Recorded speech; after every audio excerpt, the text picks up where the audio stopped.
तुझको अर्पित करूं। मोड़े मन मोड़े, मेरे भेड़ की मन मोड़े।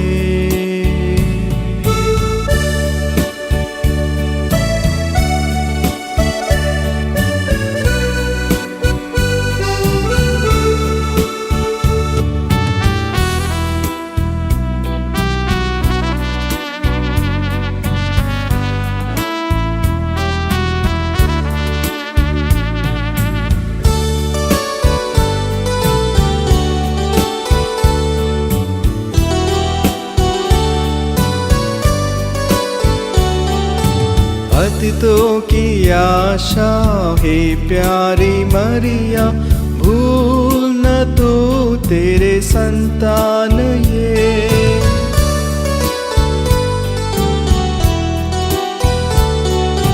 पतितों की आशा है प्यारी मरिया, भूल न तू तेरे संतान ये। विनती तो कर इनके खातिर, स्वर्ग की राह इनको दिखा। तू ही है आसरा, तू ही सहारा मेरा, तू ही है आसरा, तू ही सहारा। मोड़े मन मोड़े, मेरे भेड़ की मन मोड़े। पश्चाताप करूं मैं, सहन करूं मेरे मन की भावना सभी तुझको अर्पित करूं। मोड़े मन मोड़े, मेरे भेड़ की मन मोड़े। पश्चाताप करूं मैं, सहन करूं मेरे मन की भावना सभी तुझको अर्पित करूं, तुझको अर्पित करूं, तुझको अर्पित करूं। हे प्रभु, मुझे अपनी पल्ली के पापों के लिए पश्चाताप की कृपा दे। मैं उनके लिए अपनी सारी जिंदगी दुख झेलने के लिए तैयार हूँ। आने वाले 100 सालों के लिए भी सबसे कठिन दुख और पीड़ा मुझे दीजिए, लेकिन इन लोगों का मन परिवर्तन कर दीजिए।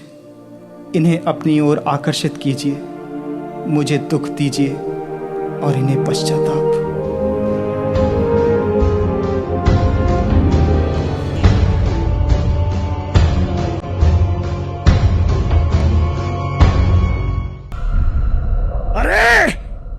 मैं क्या देख रहा हूं? तूने ऐसा समाचार सुनाया है कि मेरी सब मेहनत मिट्टी में मिल जाएगी। अब क्या करें? मालिक, हम इसको खत्म कर दे, तब जाकर सब ठीक हो जाए। अरे मूर्ख! उसे मारने से ज्यादा लोग ईश्वर पर विश्वास करेंगे। और कुछ सोचो, और कुछ सोचो। सुना है जॉन मैरी की एक पुरानी प्रेमिका है, इसको सामने लाए तो कुछ नहीं होगा। उसने उसे साफ साफ मना कर दिया था। और कुछ सोचो। शायद हमें विलियम और डेनिस को ही इस काम के लिए इस्तेमाल करना चाहिए। यही सही है। ये दोनों मिलकर लोगों को इकट्ठा करेंगे और जॉन मैरी को भगा देंगे। यह अच्छा उपाय है। ये अच्छा उपाय है। मुझे तो लगता है कि यह उपाय अच्छा होगा, क्योंकि जॉन मैरी तो खाना नहीं खाता, बाहर नहीं जाता, वह हर समय प्रार्थना करता रहता है। शायद आपको ही कुछ करना होगा। देखते हैं, पहले उनसे काम करवाते हैं, अगर उनसे नहीं होगा तो मैं और कुछ करूंगा।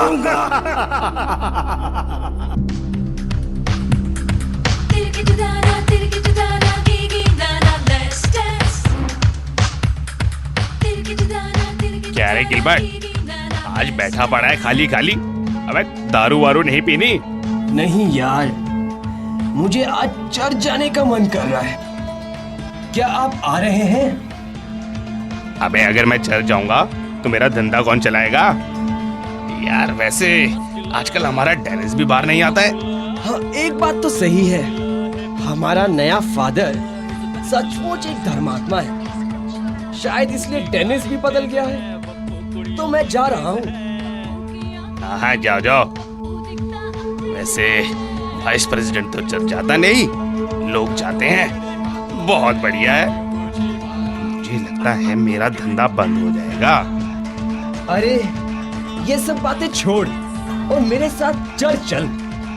हाँ हाँ हाँ हाँ, जरूर जरूर, तुम चलो, मैं पीछे आऊंगा।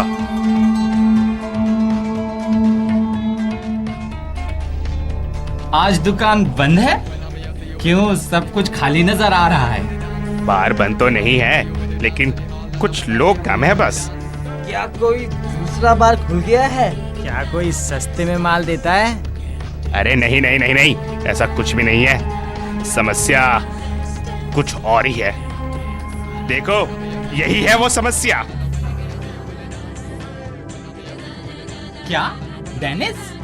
ये कैसे हो सकता? ये तो तुम्हारा पुराना दोस्त है। दोस्त तो है, लेकिन आजकल बाहर नहीं आता। ऊपर से नए फादर के आने के बाद अब यह दारू भी नहीं पीता। अरे यार, आप लोग तो जानते हैं मैं कितना अलग हूँ, समझदार हूँ। मैंने भी यही सोचा था कि यह नया फादर जल्दी चला जाए और हमारा धंधा अच्छा चले। अब क्या हुआ दोस्त? तुम तो कमजोर भी लग रहे हो। क्या बताऊं भाई, हमारा नया फादर मुझे बहुत तंग कर रहा है। वह कैसे? अबे तूने दारू क्यों छोड़ी? ये सब फादर जॉन मेरी की वजह से है। वो तो सब समय चर्च में रहता है, खाना भी नहीं खाता। क्या हवा खाता है? नहीं यार, उबला हुआ आलू खाता है। ढंग का खाना खाए हुए मुझे भी साल भर हो गया। मुझे भी चर्च बुलाया है और मैंने मना किया, तो उसने कहा कि वाइस प्रेसिडेंट बाहर है तो अंदर मजा नहीं है। मैंने उनको चर्च में प्रार्थना करते भी देखा। क्या प्रार्थना कर रहे थे? मैंने जब देखा तो जमीन पर घुटने टेक कर रो रो कर हम सब के लिए प्रार्थना कर रहे थे। अरे यही तो मैं कह रहा हूँ, फादर पूरे समय घुटनों पर बैठकर रोता है और मेरे पैरिश को पश्चाताप की कृपा दो, ऐसी प्रार्थना करता है।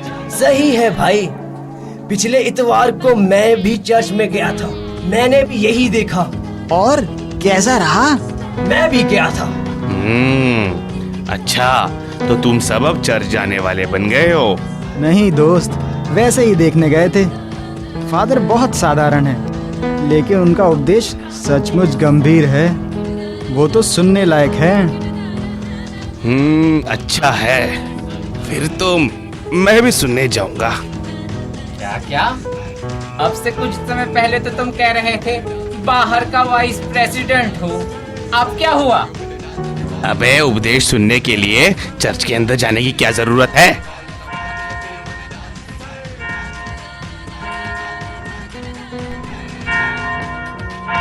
अरे डेनिस, तुम तो यहाँ हो, फिर चर्च की घंटी कौन बजा रहा है? अरे यार, आजकल मेरा काम बहुत कम है। खाना नहीं बनाना क्योंकि वो खाता नहीं, चर्च नहीं जाना क्योंकि वह चर्च में ही है, घंटी भी खुद ही बजाता है। प्रार्थना का समय हो रहा है, मैं तो जा रहा हूँ। उनका उपदेश सुनकर दिल खुश हो जाता है। चलो हम भी चलते हैं तुम्हारे साथ। चलो चलो चलो चलो हम भी चलते हैं तुम्हारे साथ। चलो चलो अरे दारू पीने आए थे और अब उपदेश सुनने जा रहे हो? कैसा कलयुग आ गया ये? अच्छा भाई, अब मैं भी जाता हूँ। कहीं मुझे ढूंढे तो आसपास ही होना चाहिए ना।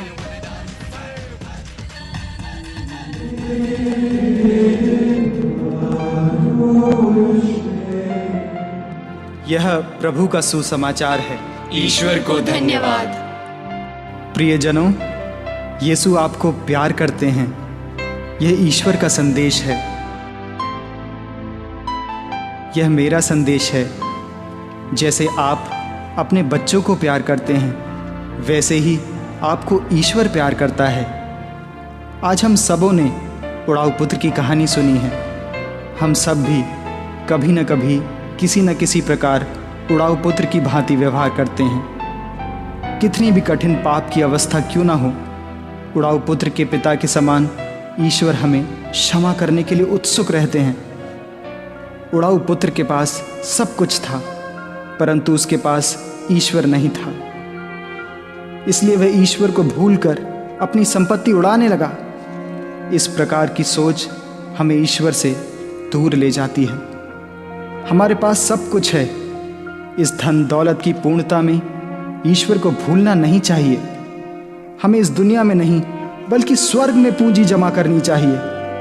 उड़ाऊ पुत्र ने स्वर्ग में नहीं बल्कि नरक में अपनी संपत्ति जमा की थी, इसलिए वह सब कुछ नष्ट कर बैठा। लेकिन हमारा ईश्वर हमें बुराई के गड्ढे में डालने वाला नहीं है। वो हमें अपनी ओर बुलाता है।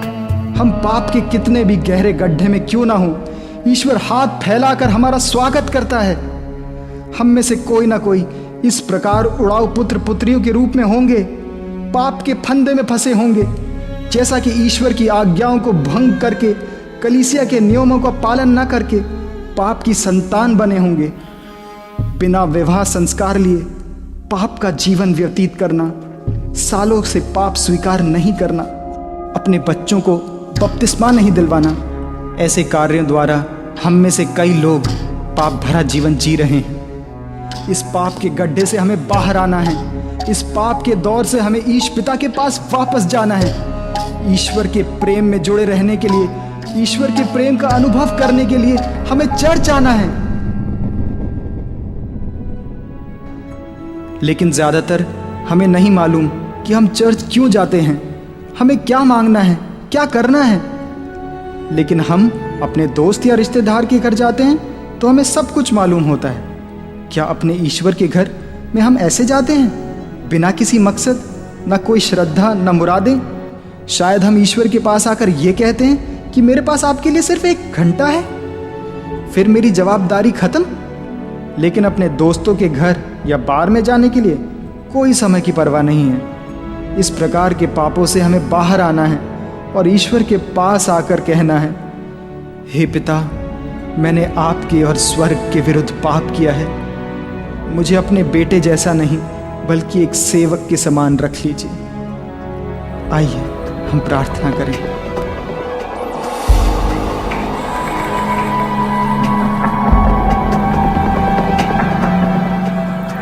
उड़ाऊ पुत्र पुत्रियों के रूप में होंगे, पाप के फंदे में फंसे होंगे, ईश्वर की आज्ञाओं को करके कलीसिया के नियमों का पालन न करके पाप की संतान बने होंगे।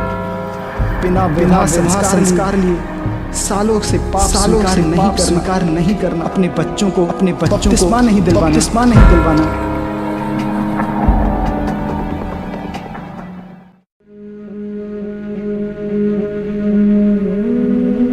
हे प्रभु, मैं पापी हूँ।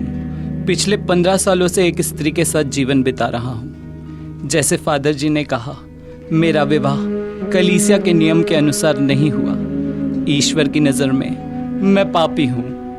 मुझे पाप से छुटकारा पाकर ईश्वर का पुत्र बनना है। हाँ, मुझे भी ऐसा ही लगता है।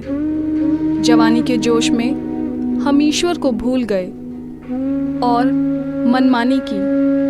शायद इसीलिए मैं अब तक बांझ हूँ। सारा प्लीज ऐसा मत सोचो, हम भी उड़ाऊ पुत्र जैसे हैं। आओ हम फादर से मिलकर अपनी समस्या का समाधान ढूंढें। हाँ जी, आगे से ईश्वर के बच्चों के रूप में रहने की कृपा के लिए प्रार्थना भी करें।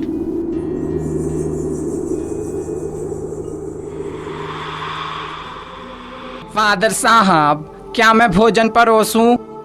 नहीं, कुछ समय बाद भोजन करूंगा। मुझसे मिलने कोई आ रहा है। अरे फादर जी, आपका परिवार तो दूर है और यह आपका पहला पैरिश है, तो मेहमान कहाँ से आ रहे हैं? क्या आपके मेहमानों के लिए भी भोजन बनाऊं? नहीं, उसकी ज़रूरत नहीं। तुम्हारे खाने से उनको तृप्ति नहीं मिलेगी। ठीक है, मेरे खाने से आपका पेट भी नहीं भरता है। आप तो सिर्फ आलू खाते हैं और खुश रहते हैं। शायद आपके मेहमान आए हैं।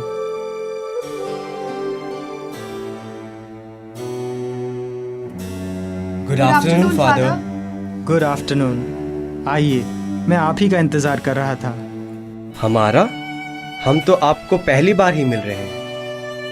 फादर, हम चाहते हैं कि आप हमारे बेटे को बपतिस्मा प्रदान करें। हम भी उस उड़ाव पुत्र जैसे हैं। हम अपने पुत्र को ईश्वर को समर्पित नहीं कर पाए, लेकिन आपका उपदेश सुनने के बाद हमें पता चला कि हमें अपने बेटे को ईश्वर के प्रेम से वंचित नहीं रखना चाहिए। आपको क्रिस्त की कृपा मिली है। आप ईश्वर पर भरोसा रखें। विश्वास से दृढ़ता के लिए प्रार्थना करें। आइए, हम चर्च में जाकर आपके बेटे को बपतिस्मा देंगे। फादर, खाना खा के जाइए। एक बार चर्च जाने के बाद आप सब कुछ भूल जाते हैं। अरे अरे देखो, और भी लोग आए हैं। डेनिस, आप चर्च में जाकर बैप्टिज्म की तैयारी कीजिए। मैं इन सब से बात करके आता हूँ।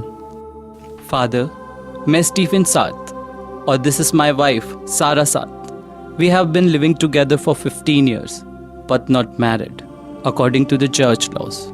After listening your sermon, सारा कहती है कि कलीसिया के नियम के अनुसार विवाह नहीं किया, इसलिए हमारी कोई औलाद भी नहीं।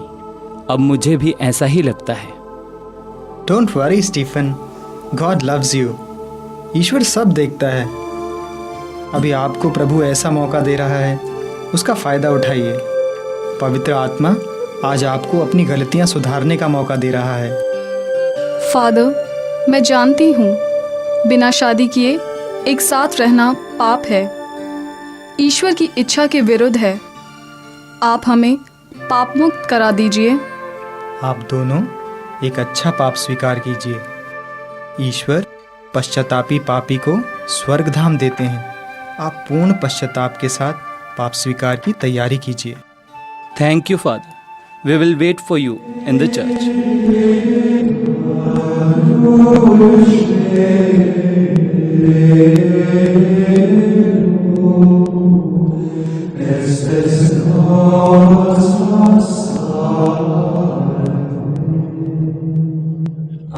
पिछले 12 घंटे से पाप स्वीकार करने के लिए बैठे हैं। यह तो सच है, आर्स में ईश्वर का प्रेम बांट रहे हैं। मुझे भी अब उस प्रेम की शक्ति का अनुभव हो रहा है। अरे विलियम जी, आइए। कैसे हैं? मैं तो ठीक हूँ। तुमने तो मुझसे मिलना ही छोड़ दिया है। ऐसी बात नहीं है, मैं तो यहाँ से बाहर ही नहीं जाना चाहता हूँ। अब देखो, फादर जी पिछले 12 घंटे से पाप स्वीकार सुन रहे हैं, भोजन भी नहीं किया। यहाँ से उठकर फिर प्रार्थना में लग जाते हैं। लगता है फादर जी सोते भी नहीं हैं। मुझे भी ऐसा लगता है। और पता है, मेरे बार में अब कोई आता ही नहीं है। मैं सोच रहा हूँ कि बार बंद ही कर दूं। वही अच्छा है। जब हमारे फादर इतना परहेज और उपवास करते हैं तो हमें भी कुछ करना चाहिए। वैसे भी चर्च के सामने दारू का अड्डा शोभा नहीं देता। ठीक है, वैसा ही करूंगा मैं भी। अभी फादर जी की प्रार्थना से मन में शांति है, परिवार में खुशी भी है। आर्स धन्य है, हमें एक संत फादर मिला है। हे डेनिस, मैंने सुना है कि फादर जी पाप स्वीकार करने वाले लोगों के दिल की बात भी कह देते हैं। इसमें कुछ खास बात नहीं है। संत लोग हमेशा दूसरों के दिल की बात जान लेते हैं। मुझे भी गर्व है कि मैं इस पैरिश का वाइस प्रेसिडेंट हूँ। आर्स तो बढ़ रहा है। सही में, अब लोग दूसरे गांव से भी यहाँ आते हैं। शायद फादर जी सब लोगों के पापों का दंड भी अपने ऊपर लेते हैं। मैंने उन्हें काफी समय तक घुटनों पर प्रार्थना करते देखा है। शायद वे अपने आप को कठोर दंड देते हैं। मैंने भी ऐसा